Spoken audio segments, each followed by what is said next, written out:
Hey Chevra, what's going on? Welcome back to Babel on Talmud. Today we're studying Daf Tzadi Dalet of Masechta Ayruvin, Daf 94.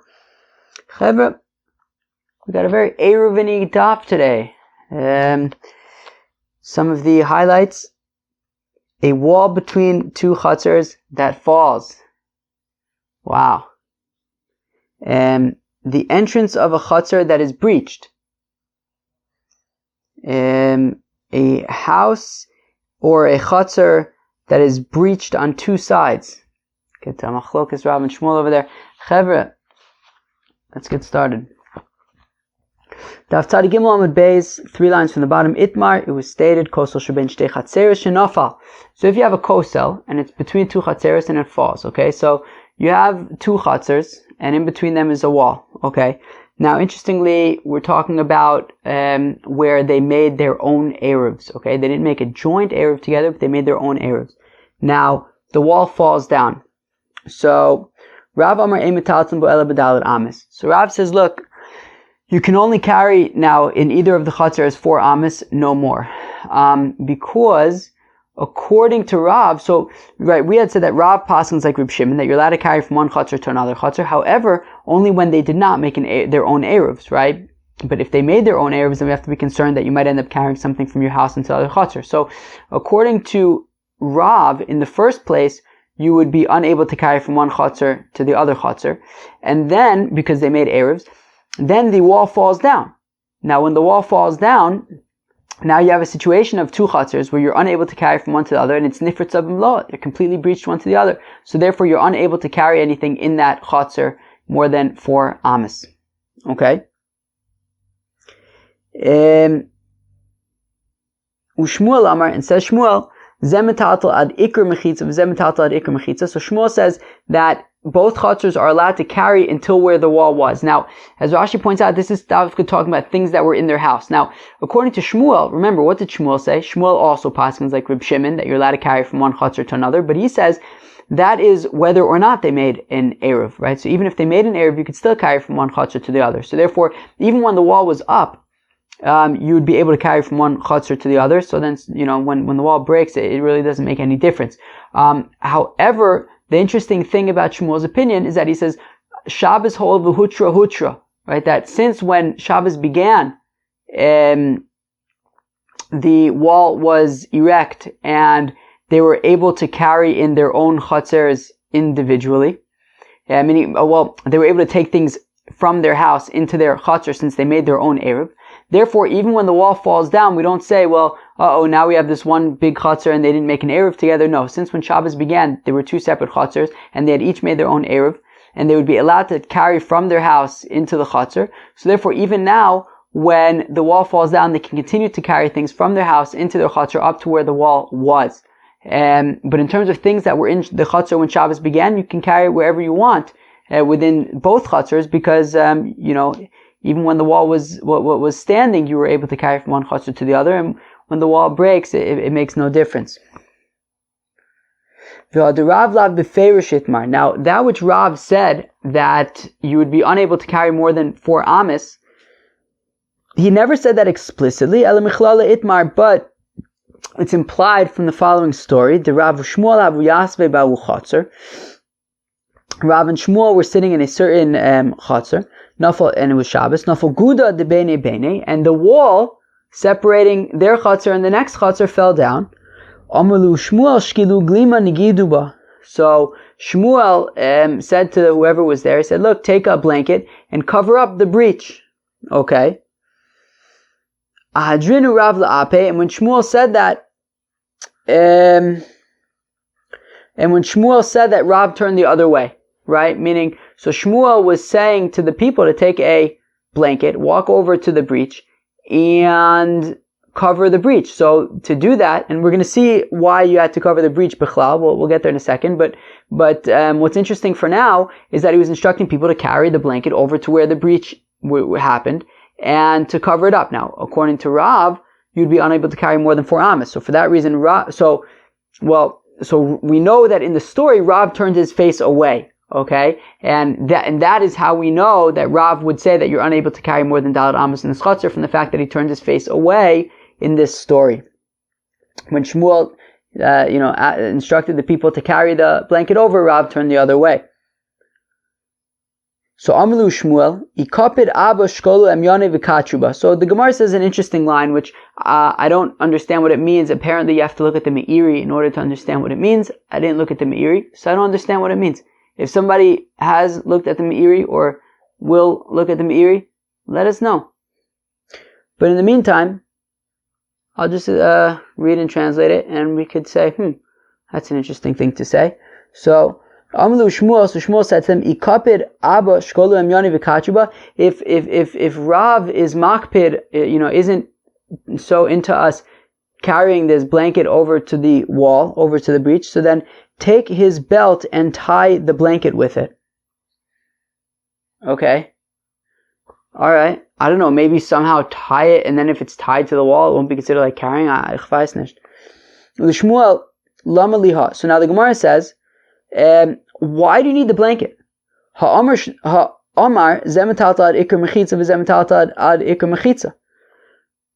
Shmuel holds that when the wall falls down, when there becomes a breach in the wall, it really makes no difference. You can continue carrying things from in the house until where the wall was anyways, and things that were in the Hatzer already you can carry wherever you want. So like why did he instruct them to cover the breach with a blanket? So Shmuel Avad it's Niusa Ba'ama.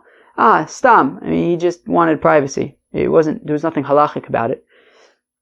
V'Rabi Svir le da'aser le malay. Now if Rav felt that what Shmuel was allowing was in fact forbidden, why didn't he say something? Why did he just turn the other way? So Asrei de Shmuel Hava. So my answer is, well, because it was Shmuel's locale. It was the place where Shmuel, it was under his authority. And we've actually seen this davka a few times with Rav and Shmuel about it being somebody's particular place. L'maisa, we had it on Daf Yud Tes, I believe, of Masechta Shabbos with Rav Hamnuna, paskening like, what was he paskening like Rav Yehuda about Muktzah? Because it was like a place of Rav, something like that. So Al Kopanim, so because it was Shmuel's place, Rav didn't want to say anything. So Yachi my time ajunulape. Well, if he didn't want to say anything, well then why kind of be passive aggressive and turn the other way? Just go with the flow. If it's Shmuel's place and you want to just let him run the show. Delonemu kishmuel svirale. Well, he was doing it because he didn't want people to get the wrong idea and think that he agrees with Shmuel's opinion. So he wanted to sort of indicate that, he doesn't agree. And he would say that you would be unable to carry more than Dalet Amis. But he wasn't going to say anything since it was the authority of Shmuel. Nu Mishnah Hatzer Shenifritza L'Rishus HaRabim. So if you have a Hatzer and it is breached to Rishus HaRabim. Okay? Hamachnis mitocha l'rishus ayachid omer rishus ayachid l'socha chayiv divrei Eliezer. So if you have a chotzer and one side is completely open to rishus harabim, so somebody who is machnis mitocha l'rishus ayachid, if you take something from this chotzer into a rishus ayachid, omer rishus ayachid l'socha, or from rishus ayachid into this chotzer, Chayiv, you're going to be chayiv for transferring from Rishus HaRabim to Rishus HaYachid, Divrei Rabbi Eliezer, according to Rabbi Eliezer. Okay. The Chachamim say, Mitocha Rishus HaRabim, Omer Rishus HaRabim L'socha Potter. That if you carry something, if you move something, transfer something from within this Hatzer to Rishus HaRabim, or from Rishus HaRabim to it, Potter, Mipnei She'iki Karmelis.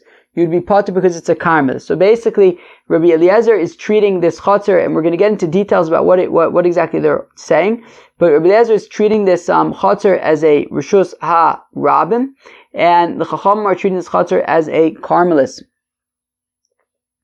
Now, the Gemara, we're going to see in the Gemara now that the machlokas between Rabbi Eliezer and the chachamim is actually not about the entire chotzer. The machlokas is specifically about the entrance to the Hatzer, the area by the where the outside wall would have been. So Rabbi Eliezer mishum denifritza l'rishus harabim havila rishus harabim. So Rabbi Eliezer, because this Hatzer is breached to Rishus Harabim, therefore we treat the Hatzer like Rishus Harabim? The Gemara says yes. Rabbi Eliezer the Taimi, Rabbi Eliezer is consistent with his reasoning. The Tanya, as we learn in a Brayso, Rabbi Yehuda Omer says, the holy Rabbi Yehuda, Mishum Rabbi Eliezer, in the name of Rabbi Eliezer, Rabim Sheberu Derech La'atzman, that if you have the public and they decide that, that they're going to use a path as their own. If the public generally uses a certain path, well, in Mashaberu Beru, well, then it becomes theirs, right? So if the public decides that they're going to walk on somebody's property and make that into a road, well, that's it.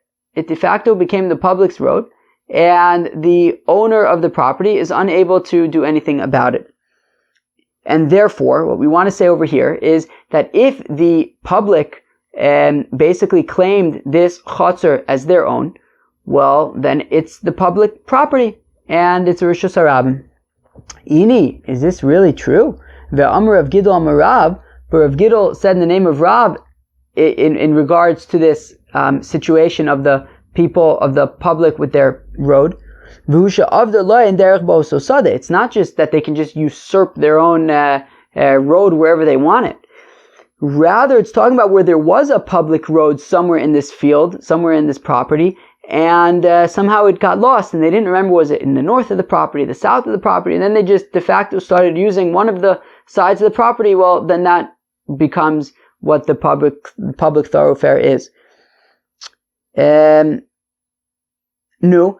So therefore, it's not talking about the entire Hatzer or the entire field. It's talking about a specific path somewhere in the field. So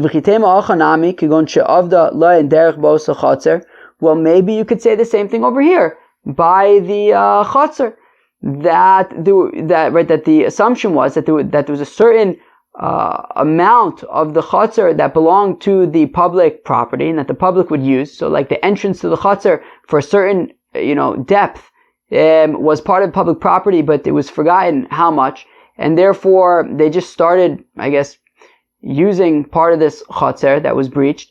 And so that part is what Rabbi Eliezer is saying would be considered Rishus Harabim. Ve'amar Reb Chanina ad mekom mechitza machlokas. But Reb Chanina said that the machlokas between the Chachamim and Rabbi Eliezer is until the area of the mechitza, until the entrance to the Hatzer, meaning that the entire Hatzer, Rabbi Eliezer would say, is Rishus Harabim. The Chachamim argue on the inner part of the Hatzer to say that no, that would be considered a Carmelis, but they both agree, right? Ad mekom mechitza machlokas. But, once you get up to the mechitza, once you get up to the entranceway, even the Chachamim agree with Rabbi Eliezer that would be considered Rishus Harabim, which means that where the machlokas is, where Rabbi Eliezer insists that it's Rishus Harabim and the Chachamim say it's a Carmelis, is sort of the inner part of the Hatzer, i.e. Rabbi Eliezer considers the entire Hatzer to be a Rishus Harabim. So ema al mekom mechitza machlokes. No, so rather I will say concerning the area of the wall, that initial first part of the Hatzer, that is where there's machlokes between Rabbi Eliezer and the Chachamim. But the inner part of the Hatzer, even Rabbi Eliezer would admit to the Chachamim that it is a Carmelis, and therefore, so Rabbi Eliezer is actually only saying that the initial part, the first part of the Hatzer is what's considered Rishus Harabim, that part that's closest to the Rishus Harabim, that is sort of disputed. Or if you want, I will say, but see, the Rishus Harabim come that the machlokas between Rabbi Eliezer and the Chachamim is regarding the sides of Rishus Harabim.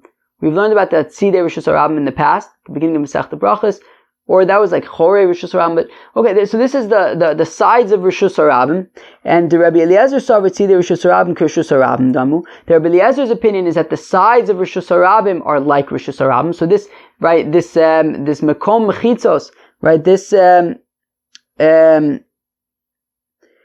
this initial part, this first part of the Hatzer that's breached to Rishus Harabim, that would be considered Tzidei Rishus Harabim. The sides of Rishus Harabim would have the status of Rishus Harabim. Rabbanan Savri Tzidei Rishus Harabim Lav Rishus Harabim Damu. Whereas the Chachamim say no, these sides of Rishus Harabim are not like Rishus Harabim; they are a Carmelis. V'liflog b'Tzidei Rishus Harabim. So why don't they argue about this Tzidei Rishus Harabim? Like, why not be explicit? Why not say that when it comes to tzidei Rishus Harabim, the sides of Rishus Harabim. Rabbi Eliezer says it's Rishus Harabim, the Chacham say it's a Carmelis. How come we're like talking in maths over here that we're, making it sound like it's the Hatzer itself, but in the end it's really just the sides? Like, just be explicit. So, where am I? So if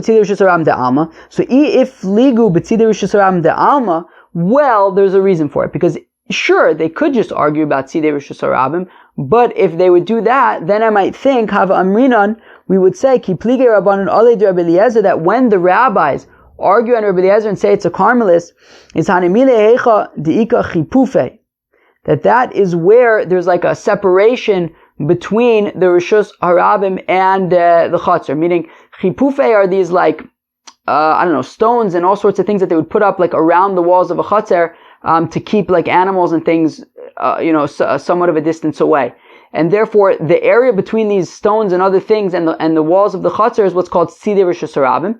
And the Chachamim, in that case, I would say that's where they argue and say it's considered a Carmelis, because there's actually like these stones and stuff that's a separation between the Rishus Harabim and these tzidei Rishus Harabim. Aval heicha deleka chipufe, but I might think that in the case of our Hatzer, where there's no separation b'chlal between the Rishus Harabim and the Hatzer, it's completely breached.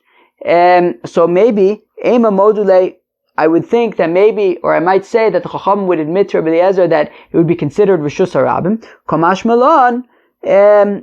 So therefore, we have this machlokas here by this Hatzer to show that even in that case, when you have a Hatzer that's breached into Rishus Harabim with none of these chipufe, with none of these stones and buffer area, still the Chacham would maintain that the makom mechitza, that the place where the outer wall is breached, would still be considered a Carmelis. Viha mitocha kamar. 1 second. So we just explained in two different ways how Rabbi Eliezer, how the machlokas between Rabbi Eliezer and the Chacham, specifically by the makom mechitza, by the entranceway to this Hatzer. But one problem. The Mishnah specifically says Rabbi Eliezer is talking about what? Nifritza l'Rishus Harabim. No, sorry. Somebody who carries from, inside it to Rishus HaYachid or vice versa. So we're talking about the core of the Hatzer, not just the Mekom Mechitza, not just that first area. We're talking about the whole Hatzer. Rabbi Eliezer would maintain that it's Rishus Harabim. So the Gemara answers no. Rabbi Eliezer only says that the first section of the Hatzer is Rishus Harabim. But Aidi the Amr Rabban Mitocha Amr Iu Nami Mitocha. Since the rabbis were talking about the inner part of the Hatzer, that is why Rabbi Eliezer also mentioned the inner part of the Hatzer, but he really does only say that the outer part of the Hatzer would be considered Rishus Harabim. The inner part would be considered a Carmelis, like the Chacham. V'Rabbanan. Now what's the deal with the Rabbanan? Amr Rabbi Eliezer Tzidei Rishus Harabim Mahadrule Inu Mitocha. Rabbi Eliezer is talking about the sides of Rishus Harabim. He's talking about the first section of the Hatzer, and the Rabbanan respond by talking about the inner part of the Hatzer. So hachi kamri le Rabbanan le Rabbi Eliezer. This is what the rabbis are saying to Rabbi Eliezer. Milo kamodis lan. Don't you, Rabbi Eliezer, admit to us heicha detilta mitocha l'Rishus Harabim, that where somebody transferred something from inside the Hatzer to Rishus Harabim, Rishus Harabim l'socha depatum p'nishi Carmelis, that it would be potter in that case because it would be considered a Carmelis. Tzidei nami lo shna. So therefore, the sides of the of this Hatzer, the sides of the Rishus Harabim, i.e. the first section of the Hatzer, there's also no difference, and it's also a Carmelis. Rabbi Eliezer hasam lo kadarsi lo rabim hacha kadarsi lo rabim. Rabbi Eliezer says there's a big difference between the inner part of the Hatzer and the outer part of the Hatzer. The inner part of the Hatzer doesn't really have so many people walking there, so therefore it would be considered a Carmelis. However, the first part of the Hatzer, you have the public is right darting and they're using it, so therefore it would be considered. So that's why I would consider it to be Rishus Harabim and not a Carmelis. Cheve, you ready to go weiter? Good. If you have a Hatzer and it is breached to Rishus Harabim from both ends, from two sides, and similarly, or if you have a house that is open on two of its sides to Rishus Harabim, mavui or if you have a mavui that its korah or its lechi was removed. Mutarim boso Shabbos they are nonetheless still permitted for the duration of the Shabbos. Ve'asurim la'aseh lavo divrei Rabbi Yehuda. But in future Shabbos, they wouldn't be allowed, right? Meaning, if the walls got breached on Shabbos, so then you can still continue to use them for the rest of Shabbos, but you better fix them by next Shabbos, right? It's only a one week leeway. That is Rabbi Yehuda's opinion. Rabbi Yossi, Omer, in mutarin la'oso Shabbos, mutarin la'aseh lavo. If you have something which is allowed on a particular Shabbos, well, then it will be allowed for every Shabbos. But something that would be forbidden in the future is also forbidden today on this Shabbos. Meaning, Rabbi Yossi is being more stringent. He's saying, look, things are black and white. If this situation would be allowed every Shabbos, well, then it's allowed this Shabbos. If it's not allowed every Shabbos, then it's not allowed this Shabbos either. And therefore, a house that's breached on two sides is pashit. It's not going to be allowed, and it wouldn't be allowed any other Shabbos. Therefore, it's not allowed this Shabbos either. B'mai Askinan, asks the Gemara, what are we talking about? What kind of breach are we talking about? Are we talking about a breach that's 10 amos or less, i.e., just like a Pesach, or are we talking about like a greater than 10 amos breach? In which case, we're talking about a pirza. What do you guys think? Ilema be'eser. So if we're talking about 10 or less amos. So ma'ishna meruach achaz. So then how come we need the breach to be on two sides? I.e., why, if the breach was only on one side, we would say that there's still no problem? Because we would say, well, as long as it's 10 amos or less, it's just a Pesach. There's nothing wrong with that. Well, then mishtei ruchas nami pischahu. Well, even if the breach was from two sides, still, if it's 10 amos or less, it's just a doorway. So it doesn't matter if it's from one side or two sides, it's still going to be okay. So ela biyeser me eser. So rather, it must be talking about where the breach was larger than 10 amos. Okay, but if that's the case, well then, even if only one side was breached more than 10 amos, that would be considered open to Rishus Harabim, and that would be not acceptable. So Amarav le'olam be'eser. So Rav answers, okay, really it is talking about, so it's talking about where it's less, it's 10 amos or less, okay? So if that's the case, then what's it, so even if it's on two walls, who cares? It's just a Pesach. So uchigon shenifritza b'keren zovis. Oh, it's talking about where the breach was in the corner. The pischa b'keren zovis lo abde inche. People don't make a Pesach in the corner, right? Meaning, generally we say that if the breach is 10 amos or less, so then it's just a doorway. It's not a breach, it's a doorway. However, there is an exception to this rule, and that is if the breach is in the corner. People don't normally make doorways in a corner, and therefore, this breach that is in the corner, if it's on, and it's on two sides, because a corner kind of has two sides to it. So even though it's less than 10 amos, it would still be considered a pirza, and so that's the machlokas. So Rabbi Yehuda would say that it's acceptable for this Shabbos. Just make sure it's taken care of by next Shabbos. Rabbi Yossi says it's not acceptable even for this Shabbos. V'chein bayis shenifratz mishtei ruchosav. And so that was talking about a Hatzer, and now we're moving on. The Mishnah also said a house. So, and similarly, a house that is breached on two sides. Ma'ishna meruach achas. Well, one second. And if the house was only breached on one side, so why would that be okay? Taminim pitikor yored v'sosem. Well, we'll say because the roof goes down and creates the wall. It creates a wall. Well, mishtei ruchos nami lema pitikor yored v'sosem. Well, then if two walls are breached, also say that pitikor yored v'sosem, and it shouldn't be a problem even if both walls are breached. So Amr dvei Rab mishmei de Rab, they say by the Besmedrish of Rab in the name of Rab, kigon shenifratz b'keren zavis v'keruyo ba'alachson. So it's talking about where the breach was in the corner, and the roof was meaning. So it's talking about where it was less than 10 amos, but it was in the corner, and the roof is on an angle. It's an angled roof. It's not a flat roof. So you can't say pitikor yored v'sosem when it's right on an angled roof. We wouldn't say pitikor yored v'sosem, and therefore you have this breach in the corner. And even though it's less than 10 amos, it's still considered a breach because people don't make pesachs in the corner. And we can't say pitikor yored v'sosem because it's not a flat roof. It's an angled roof, and Therefore, you're stuck with the breach.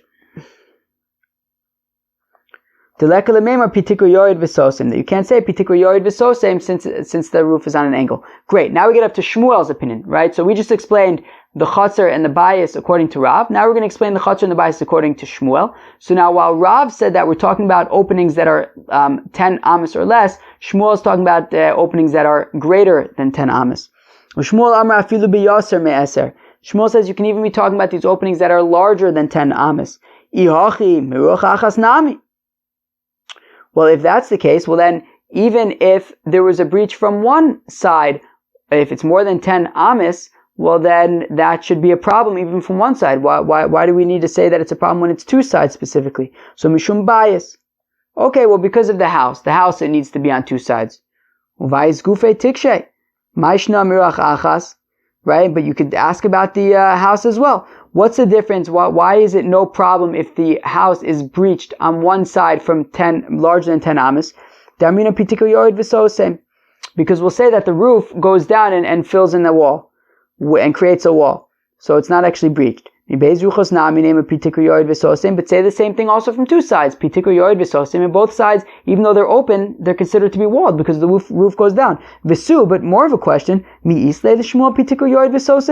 Shmuel even hold bichlal of pitikur yored v'sosim? But it was stated, as we've seen now, I think this is the third time, that when we have this portico in the open field, Rav Amar mutar l'taltal b'chula, Rav says that it is permitted to carry under this portico in its entirety. Ushmuel Amar ein metaltalin ba ela b'dalet amis. And Shmuel says that you're only allowed to carry dalet amis because he doesn't say pitikur yored v'sosim. So Shmuel doesn't hold bichlal of pitikur yored v'sosim, and therefore, so even if there's a breach on one side and it's more than 10 amis, shouldn't that be a problem according to Shmuel? So halokashino, this is no question. Kileisle b'dalet. When Shmuel doesn't hold the pitikur yored v'sosim, that's when you would have to say it on all four sides, such as this portico in the open area. There's no walls at all. Shmuel is not willing to say pitikur yored v'sosim for all four walls. Aval b'shalosh yisle, but for 3 or less walls, he has no problem saying pitikur yored v'sosim. Okay, well mikol makom kasha. Well, but still we have our initial question. According to Shmuel, so if we're willing to say pitikur yored v'sosim, and there's a breach that's larger than 10 tefachim, but the wall basically the roof goes down to to create a wall, well then what's the problem even if the breach is on both sides? We'll say that the roof goes down to create a wall.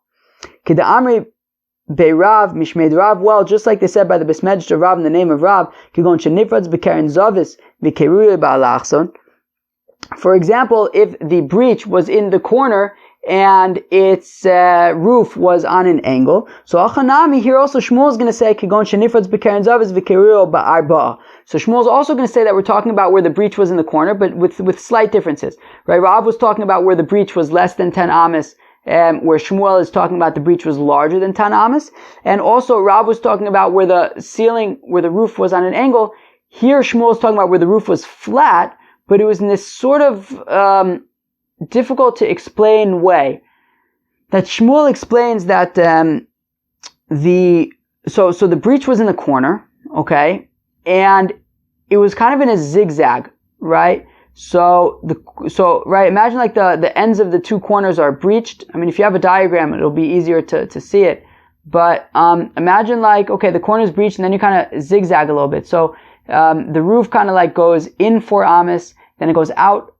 It goes in 4 tfachim, then it goes out 5 amas, and then it goes out again 5 amas, and then out again 4 tfachim, and that's how it gets to the end. And between those 5 amma things, you kind of have the breach of, well, Rashi says that one side is slightly more than 5 amas. So basically, you have your 10 amma breach, and you have your more than 10 amma breach. But at the same time, in order to say pitikur yored v'sosim, you would have to say it 4 times, right? Because we got the in part, and then the out part, and then the other out part, and then the other out part. And if we say that the roof, which is flat, goes all the way down, well, pitikur yored v'sosim, those are 4 different sections. So then, now, Shmuel, of course, said that he's willing to say pitikur yored v'sosim for 3 or less imaginary walls, but not for 4.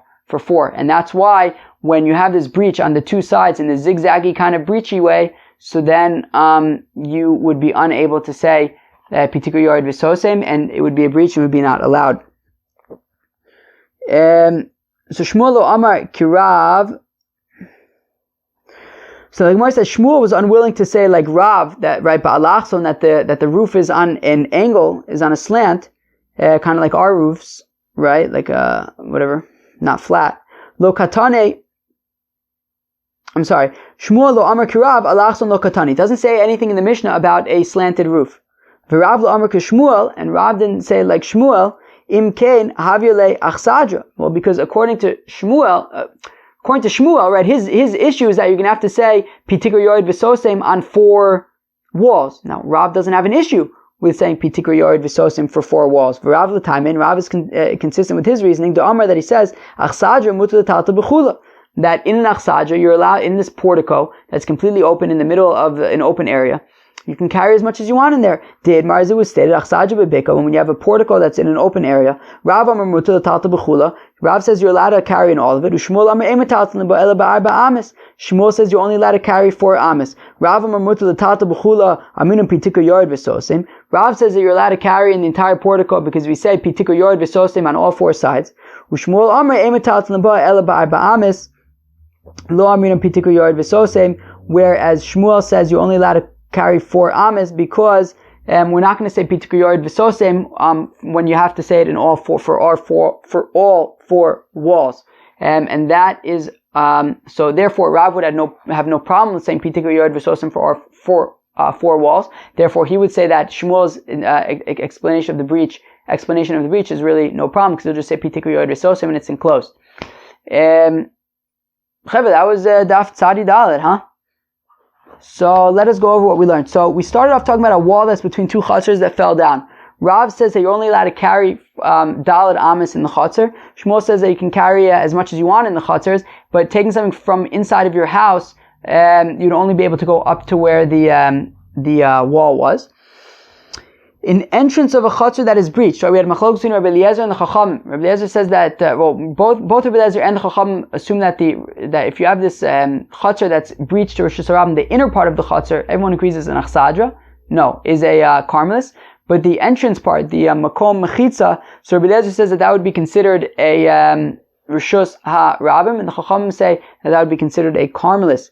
Then we talked about the machloks between Rabbi Yehuda and Rabbi Yossi about a house or a Hatzer or a mavui that its koras and lechis were taken on Shabbos. So that if the house and the Hatzer were breached on 2 sides, so then Rabbi Yehuda says it's okay for that Shabbos, but fix it by next Shabbos. Rabbi Yossi says it's not okay for this Shabbos. Rav says that we're talking about breaches in the house and the Hatzer that were less than 10 amis or less, but they were in the corner. And Shmuel says that he was talking about where they were more than 10 amis, and they're also in the corner. Chevra, peace.